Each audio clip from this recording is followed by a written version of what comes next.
2024 में सकट चौथ व्रत कब रखा जाएगा, शुभ मुहूर्त क्या क्या है। बहुत से लोग सकट चौथ को तिल चौथ या तिलकुट चौथ भी कहते हैं। इस दिन माताएं अपने बच्चों की लंबी आयु के लिए निर्जला व्रत रखती हैं और शाम में चंद्रमा को अर्घ्य देकर अपना व्रत खोलती हैं। भगवान गणेश की पूजा की जाती है और कहते हैं जो भी सकट चौथ पर भगवान गणेश की सच्चे मन से पूजा करता है उसके सभी पापों से उसको मुक्ति मिल जाती है। सकट चौथ की शुभ मुहूर्त तारीख क्या है। देखिए, इस बार 29 जनवरी 2024 सोमवार के दिन सकट चौथ का व्रत मनाया जाएगा और चंद्रोदय का समय रहेगा शाम 8:52।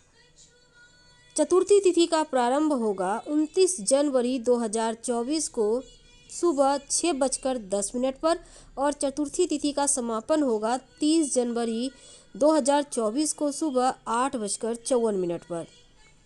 सकट चौथ व्रत में भगवान गणेश की पूजा की जाती है और इस दिन व्रत रखने से बच्चों को जीवन में होने वाली सारी परेशानियां दूर होती है।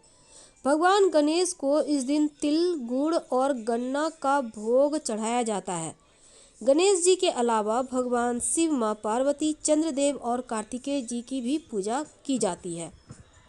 नियम क्या है। देखिए, सकट चौथ के दौरान महिलाओं को निर्जला व्रत रखना चाहिए। चंद्रोदय से पहले भगवान गणेश की विधिवत पूजा विधान कर लेनी चाहिए। फिर चांद निकलने के बाद चांद को अर्घ्य देकर व्रत का पारण करना चाहिए। भक्तों को काले रंग के कपड़े नहीं पहनना है। ध्यान रखें, चंद्रमा को अर्घ्य देते समय जल के छींटे आपके पैरों पर ना पड़े। इस दिन कथा सुनने का भी विधान है। पौराणिक कथाओं के अनुसार सकट चौथ के दिन भगवान गणेश के जीवन पर सबसे बड़ा संकट आया जो टल गया था, इसलिए इसका नाम सकट चौथ पड़ा। इसके पीछे एक कहानी है। माँ पार्वती एक बार स्नान करने गई। स्नान घर के बाहर उन्होंने अपने पुत्र गणेश जी को खड़ा कर दिया और उन्हें रखवाली का आदेश देते हुए कहा, जब तक मैं स्नान कर खुद ना बाहर आऊं किसी को भीतर आने की इजाज़त मत देना। गणेश जी अपनी माँ की बात मानते हुए बाहर पहरा देने लगे। उसी समय भगवान शिव माँ पार्वती से मिलने आए, लेकिन गणेश भगवान ने उन्हें दरवाजे पर ही कुछ देर रुकने के लिए कहा। भगवान शिव ने इस बात से बेहद आहत और अपमानित महसूस किया। गुस्से में उन्होंने गणेश जी पर त्रिशूल का वार कर दिया, जिससे उनकी गर्दन दूर जा गिरी।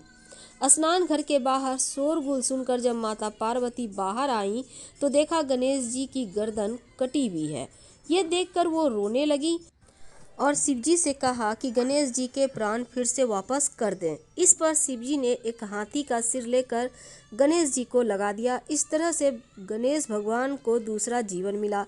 तभी से गणेश जी की हाथी की तरह सूंड होने लगी और तभी से महिलाएं बच्चों की सलामती के लिए माघ माह के कृष्ण पक्ष की चतुर्थी को गणेश चतुर्थी का व्रत रखने लगी। तो हम आपसे विदा लेते हैं। जानकारी अच्छी लगे तो लाइक कर सब्सक्राइब करें, शेयर करें, कमेंट करें। धन्यवाद।